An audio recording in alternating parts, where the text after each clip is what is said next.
मसीह यीशु के पाक फतमान जलाली बाबरकत नाम में आप सबको सलाम। हम खुदाउन के नहायत ही शुक्रगुजार हैं जिसने हमें मौका बख्शा ताकि हम खुदाउन के जिंदा पाक कलाम को आपके सामने बयान करें। तो अजीज़ बहन भाइयों, अगर आपने अभी तक हमारे चैनल को सब्सक्राइब नहीं किया तो बराए मेहरबानी करके कर लीजिए और साथ ही बेल आइकन का बटन दबा दें ताकि हर आने वाले पैगामात का नोटिफिकेशन आपको मिले। तो अजीज़ बहन भाइयों, आज हमारा मजमून है तकसीम इनामात और खुदा के सामने हाज़री।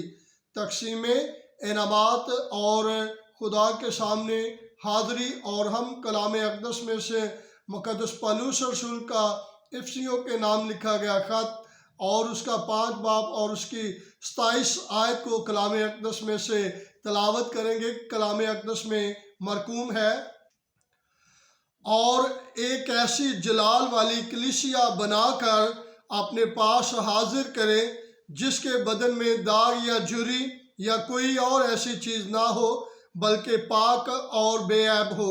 खुदा के मुक़द्दस पाक कलाम पढ़े जाने और सुने जाने पर खुदा की बरकत हो।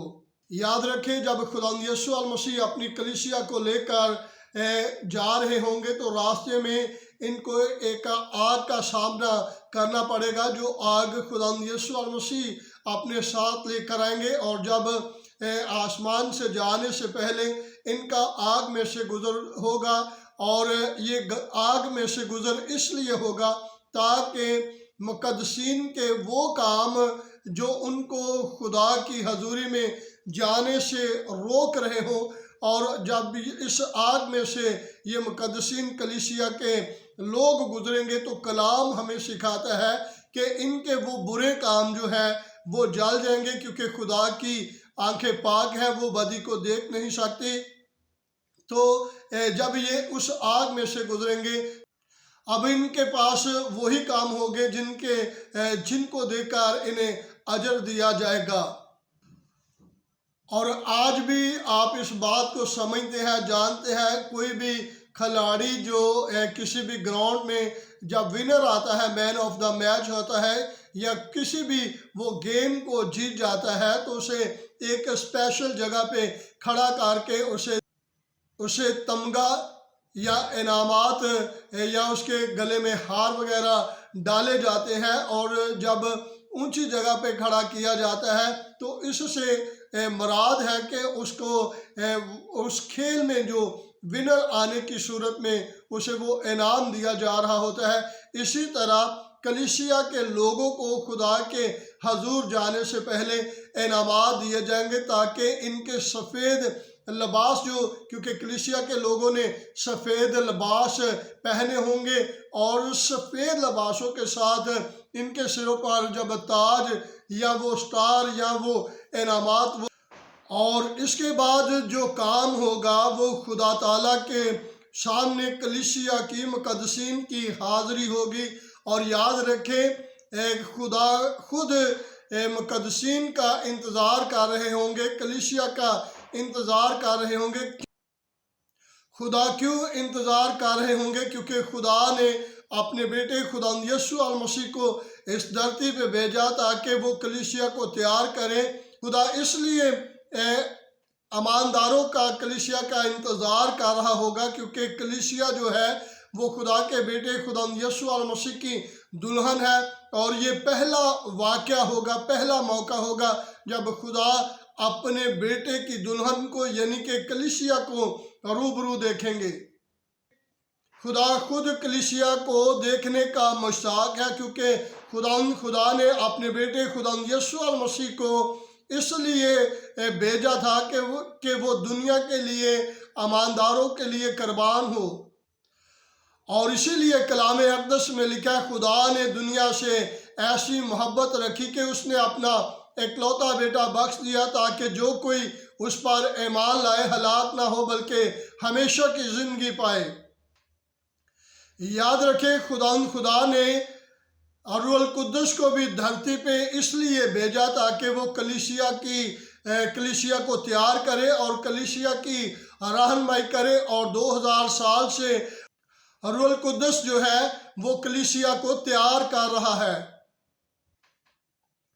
اور دوسری طرف میرے اور آپ کے نجات دہندہ خدا یسوع مسیح اپنی کلیسیا یعنی اپنی دلہن کو اپنے خدا کے سامنے، اپنے باپ کے سامنے حاضر کرنے کے لیے بےتاب ہوں گے۔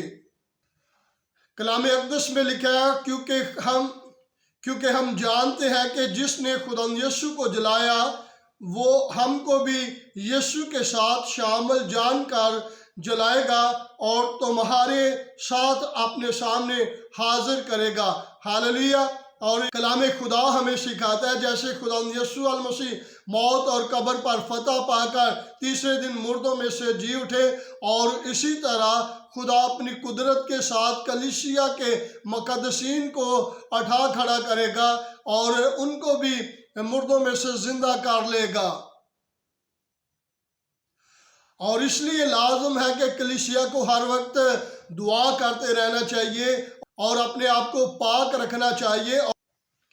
اس لیے کلیسیا کو ہر روز اپنے آپ کو تیار کرنے کی ضرورت ہے، اور کلیسیا کو چاہیے کہ ہر روز خدا کے حضور جانے کے لیے ہر دن کا آغاز اس بات سے کرے کہ ہم خدا کے وہ بیٹے اور بیٹیاں ہیں جو خدا کے سامنے حاضر کیے جائیں گے، کیونکہ کلام اقدس میں لکھا ہے اس پاکیزگی کے طالب رہو جس کے بغیر کوئی خداوند کو نہ دیکھے گا۔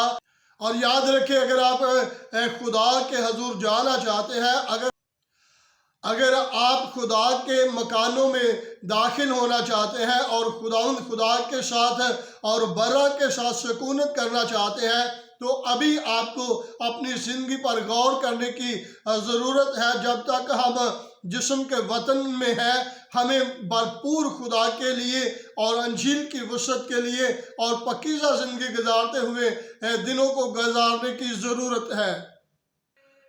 یاد رکھیں، کلیسیا خدا کے سامنے پاک مقدس بے عیب ہو کر حاضر کی جائے گی، اور کوئی ناپاکی کی صورت میں خدا کے حضور نہیں رہ سکے گا، نہیں پہنچ سکے گا۔ اس لیے کیونکہ کلام میں لکھا ہے خدا کی آنکھیں پاک ہے، وہ بدی کو دیکھ نہیں سکتی، تو ہمیں خدا کے حضور جانے کے لیے اپنے آپ کو مکمل طور پہ پاک کرنے کی ضرورت ہے، اور مسیح کے خون سے اپنے آپ کو دھو لینے کی ضرورت ہے۔ خدا اس کلام کے وسیلہ سے آپ سب کو برکت دے۔ آنے والے پیغام کو ضرور سنیے گا۔ God bless you۔